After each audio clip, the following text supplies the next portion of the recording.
Hello दोस्तों,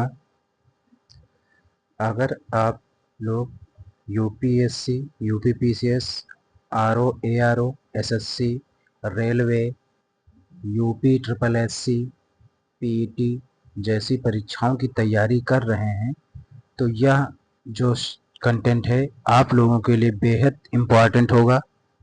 जिसमें हम जो हमारी पिछली वीडियो आई थी उसमें हमने संविधान संशोधन क्या है इसके बारे में देखा था, और आज हम इसके आगे का जो जहाँ से मैंने पिछली वीडियो में छोड़ा था वहाँ से देखने वाले हैं। तो आज हम जो है इसमें बात करने वाले हैं संविधान संशोधन की प्रक्रिया। यहीं से हमने छोड़ा था।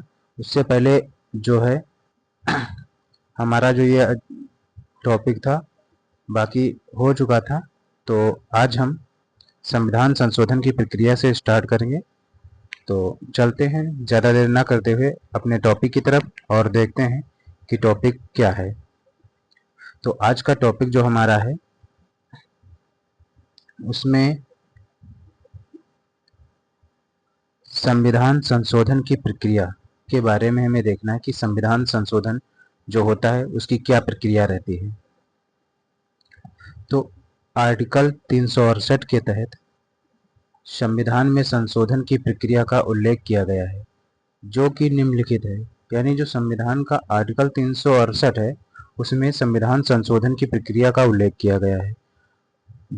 इस प्रक्रिया में क्या कहा गया है कि संविधान में संशोधन करने के लिए सर्वप्रथम एक संविधान संशोधक विधेयक यानी बिल लाना होता है। एक संविधान संशोधन विधेयक लाना होता है, और जो है ऐसे विधेयक को लाने से पूर्व यानी संविधान संशोधन विधेयक को लाने से पूर्व राष्ट्रपति की पूर्व स्वीकृति की आवश्यकता नहीं होती है। यानी अगर हमें संविधान संशोधन विधेयक लाना है तो राष्ट्रपति की स्वीकृति लेना आवश्यक नहीं होता है पहले से। ऐसे विधेयक को केवल संसद में लाया जा सकता है, राज्य विधानमंडल में नहीं। यानी जो संविधान संशोधन विधेयक है उसको हम जो है संसद में लाएंगे, राज्य विधानमंडल में नहीं लाएंगे।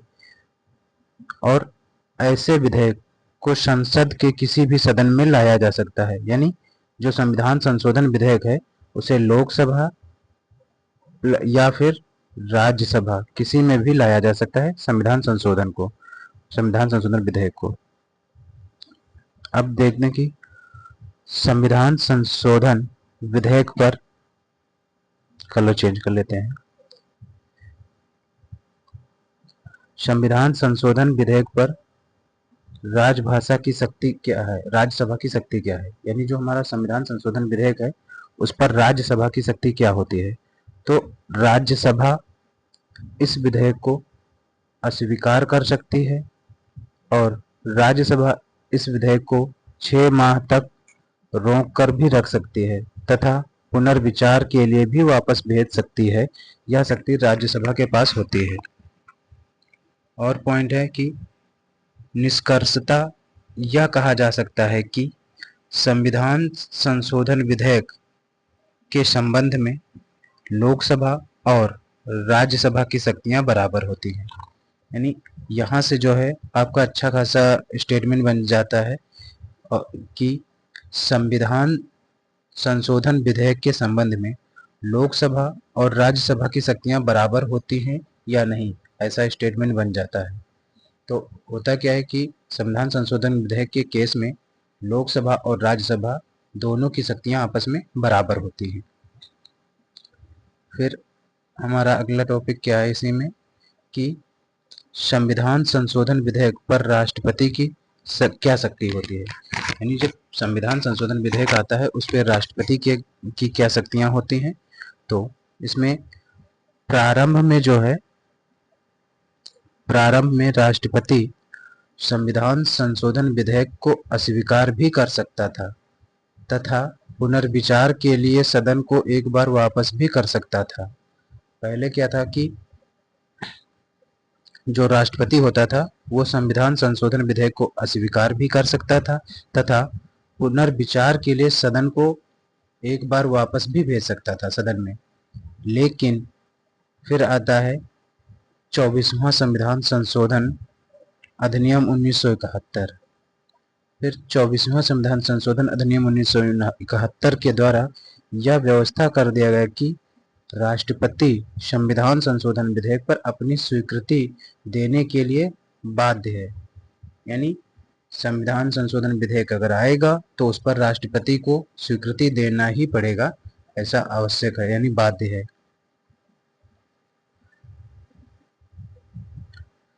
साधारण बहुमत से होने वाले संशोधन। अब देख लेते हैं कि जो साधारण बहुमत से संशोधन होते हैं वो कौन कौन से हैं। तो साधारण बहुमत के द्वारा जो है साधारण बहुमत से संशोधन जो होते हैं उनमें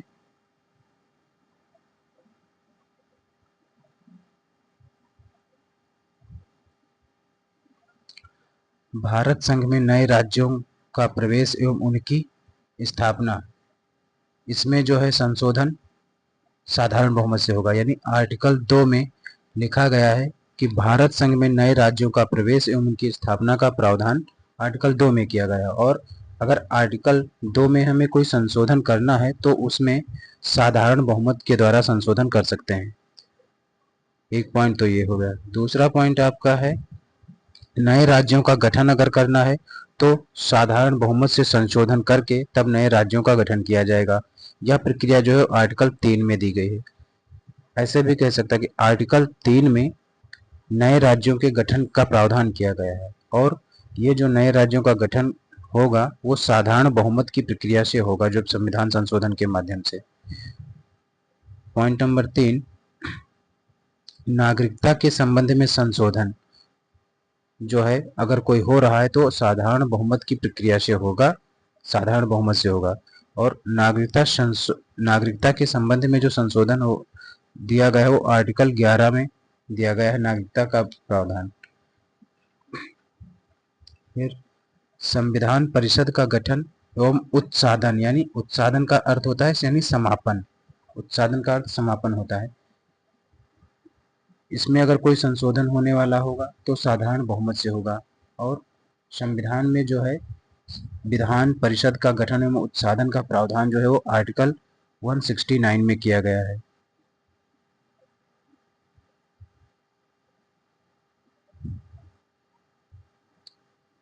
और सर्वोच्च न्यायालय या उच्च न्यायालय के न्यायाधीशों तथा राष्ट्रपति और उपराष्ट्रपति के वेतन भत्ते इत्यादि में अगर कोई परिवर्तन करना है तो उसमें भी साधारण बहुमत से ही संशोधन किया जाएगा, ऐसा प्रावधान है। और राष्ट्रपति, उपराष्ट्रपति, उच्च न्यायालय के न्यायाधीश और सर्वोच्च न्यायालय के न्यायाधीश, इन सभी के जो वेतन भत्ते का प्रावधान है वो संविधान की अनुसूची 2 में दिया गया है।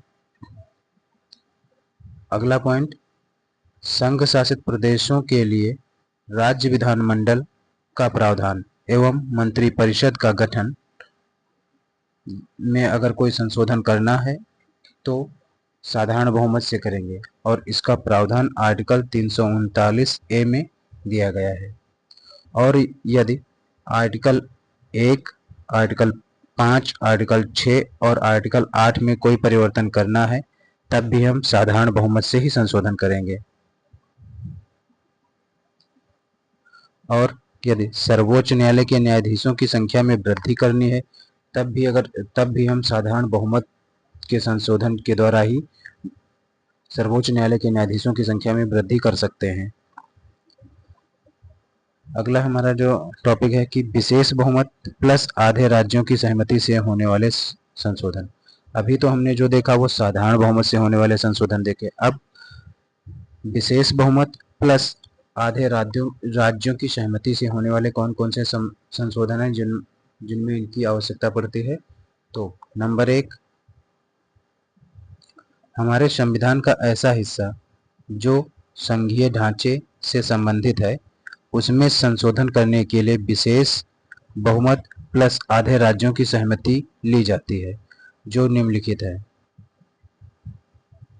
तो जैसे कि यदि राष्ट्रपति के निर्वाचक मंडल में कोई परिवर्तन करना है तो विशेष बहुमत प्लस आधे राज्यों की सहमति से संशोधन किया जाएगा।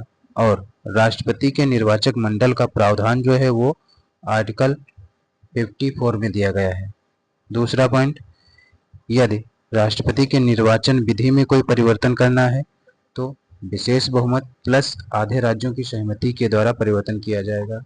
और राष्ट्रपति के निर्वाचन विधि को जो है वो आर्टिकल 155 में परिभाषित किया गया है। अगला पॉइंट, केंद्र की कार्यपालिका शक्ति में का विस्तार अगर करना है तो हम विशेष बहुमत प्लस आधे राज्यों की सहमति से इसमें परिवर्तन करेंगे और इसका प्रावधान आर्टिकल 37 में दिया गया है।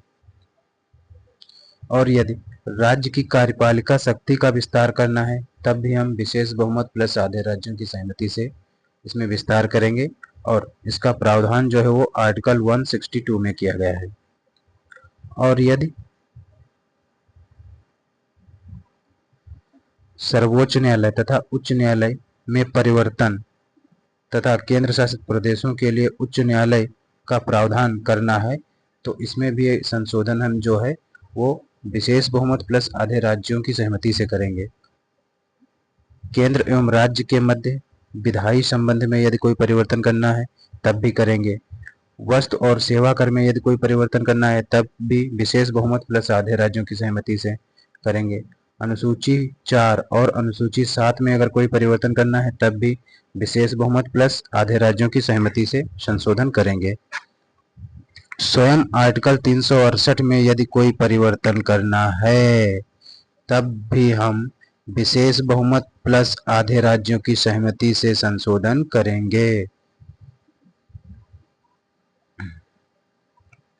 अब एक नोट पॉइंट देख लेते हैं कि यहाँ आधे राज्यों की सहमति साधारण बहुमत के द्वारा ही दी जाती है, साधारण बहुमत के द्वारा ही दी जाती है।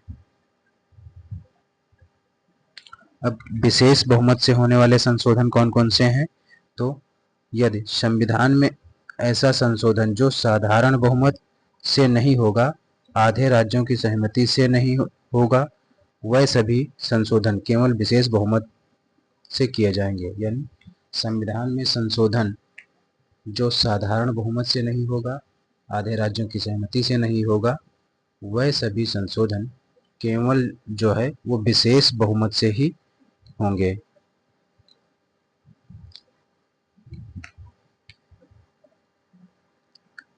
संसद संविधान के सभी भागों में संशोधन कर सकती है।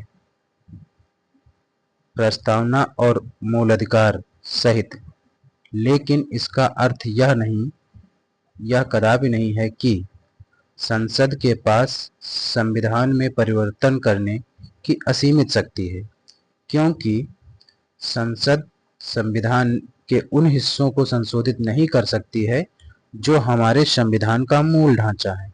यानी संविधान के किसी भी भाग में संसद संशोधन कर सकती है, लेकिन वह इस बात को ध्यान रखेगी कि संविधान का जो मूल ढांचा है उसमें कोई छेड़छाड़ नहीं होनी चाहिए।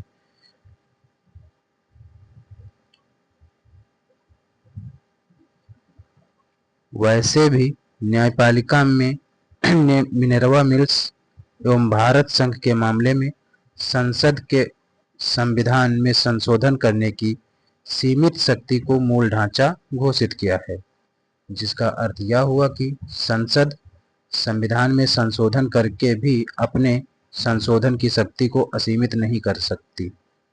यानी संसद जो है वो संविधान में संशोधन करके भी संविधान की शक्ति को असीमित नहीं कर सकती है।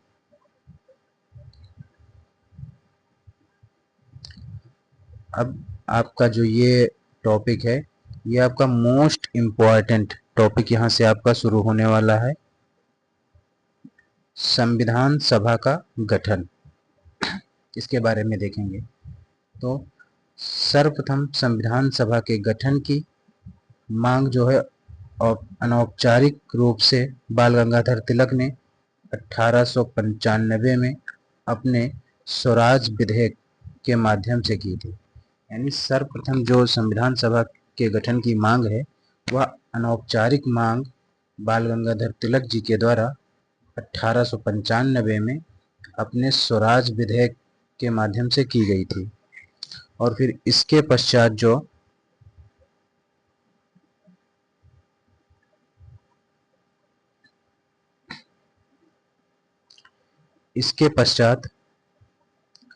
1922 में महात्मा गांधी जी के द्वारा यह कहा गया कि भारत में एक संविधान सभा का गठन किया जाएगा जिसमें सभी भारतीय होंगे। गांधी जी ने जो है 1922 में कहा कि भारत में एक संविधान सभा का गठन किया जाएगा और उस संविधान सभा में सभी भारतीय ही होंगे। आगे चलकर मोतीलाल नेहरू ने भी संविधान सभा के गठन की मांग की थी,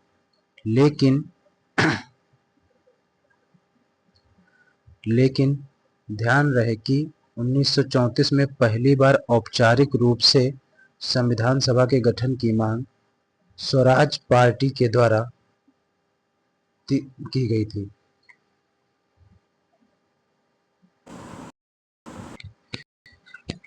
यानी 1934 में पहली बार जो औपचारिक मांग थी संविधान सभा के गठन की, वह जो थी वो स्वराज पार्टी के द्वारा की गई थी। और इसी वर्ष एम.एन. रॉय जी के द्वारा संविधान सभा के गठन का विचार भी दिया गया था।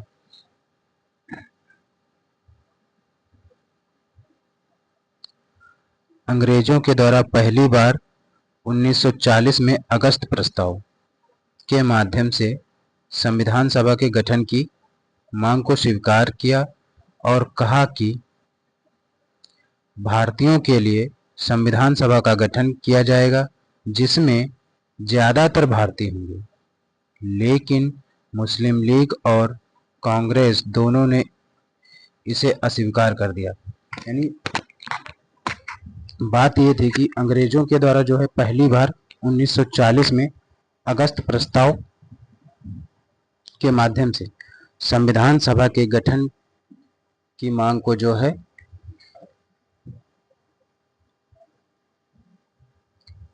स्वीकार किया गया और उसमें कहा गया कि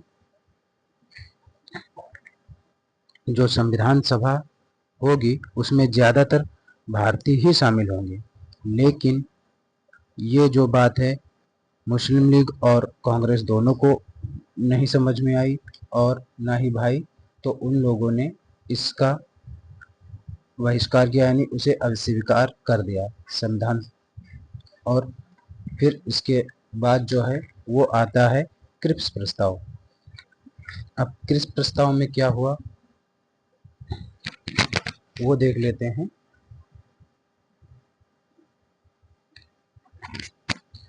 क्रिप्स प्रस्ताव जो है वो भारत कब आया था?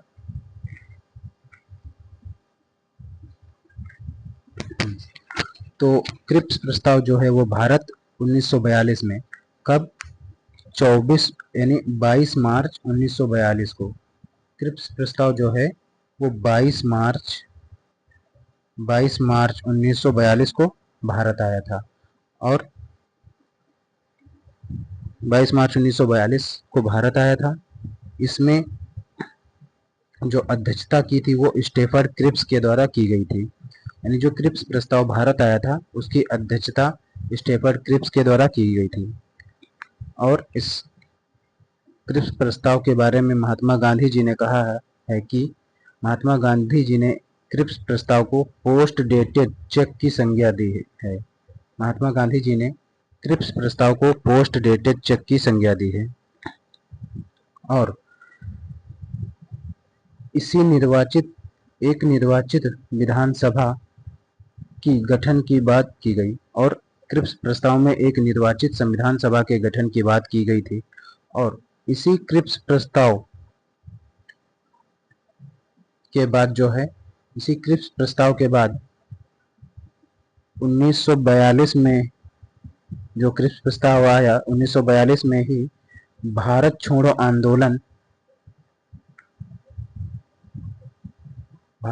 आंदोलन की शुरुआत हुई थी। इसी क्रिप्स प्रस्ताव के बाद। अब अगला जो पॉइंट है वो है हमारा कैबिनेट मिशन। क्या था कैबिनेट मिशन? तो कैबिनेट मिशन जो भारत आया वो कैबिनेट मिशन 24 मार्च को भारत आया। कैबिनेट मिशन 24 मार्च को आया, जबकि क्रिप्स प्रस्ताव आपका 22 मार्च को आया था। और यह कैबिनेट मिशन जो आया इसमें टोटल 3 सदस्य थे। कैबिनेट मिशन में टोटल 3 सदस्य थे, जिसमें से एक अध्यक्ष थे, वो अध्यक्ष के रूप में पैंथिक लॉरेंस थे, और 2 अन्य जो सदस्य थे उनमें एवी अलेक्जेंडर थे और दूसरे स्टेफर्ड क्रिप्स थे। तो इनको हम कैसे याद कर रख सकते हैं? इनको हम जो है वो एक ट्रिक यानी पास के द्वारा याद रख सकते हैं। पास यानी पैंथिक लॉरेंस, और ए यानी स्टेफर्ड एवी अलेक्जेंडर, और एस यानी स्टेफर्ड क्रिप्स। 3 लोग हो गए। तो पास एक ट्रिक याद रख सकते हैं कि इसमें 3 सदस्य थे, पैंथिक लॉरेंस, स्टेफर्ड क्रिप्स और एवी अलेक्जेंडर और स्टेफर्ड क्रिप्स थे। 3 सदस्य थे। और इसमें जो पैंथिक लॉरेंस थे ये भारत सचिव थे। पैंथिक लॉरेंस भारत सचिव थे। भारत सचिव थे। और जो एवी अलेक्जेंडर थे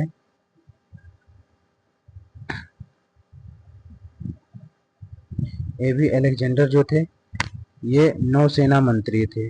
नौसेना मंत्री थे। और जो स्टेफर्ड क्रिप्स थे ये व्यापार बोर्ड के अध्यक्ष थे।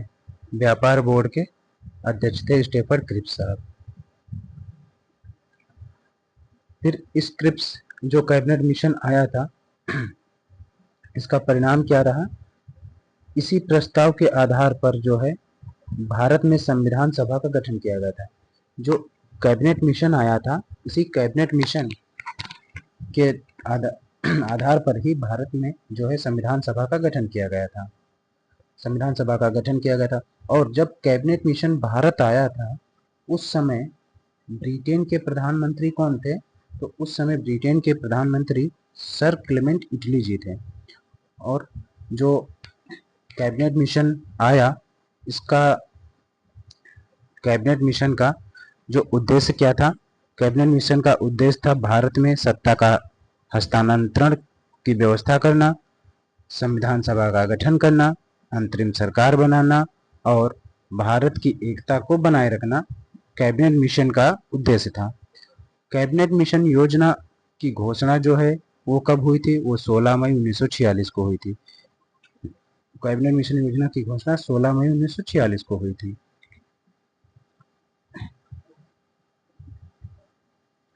तो आज के लिए बस इतना ही रखते हैं। बाकी हम जो है आगे अगली क्लास में संविधान सभा के लिए चुनाव के बारे में डिस्कस करेंगे। तो आज के लिए बस इतना ही। और अगर आप लोगों को ये वीडियो पसंद आई हो और कंटेंट अच्छा लगा हो तो आप लोग वीडियो को लाइक शेयर करिएगा और कमेंट करिएगा। और अगर आप लोगों को इसका हैंड रिटन सेम पीडीएफ चाहिए तो आप हमारे डिस्क्रिप्शन बॉक्स में जाइएगा, वहाँ पे हमारे टेलीग्राम चैनल का लिंक मिलेगा और वहाँ से आप टेलीग्राम ज्वाइन कर लीजिएगा, जहाँ पर आपको इसकी पीडीएफ मिल जाएगी और आप इसे प्रिंट भी करा सकते हैं। तो आज के लिए बस इतना ही। जय हिंद।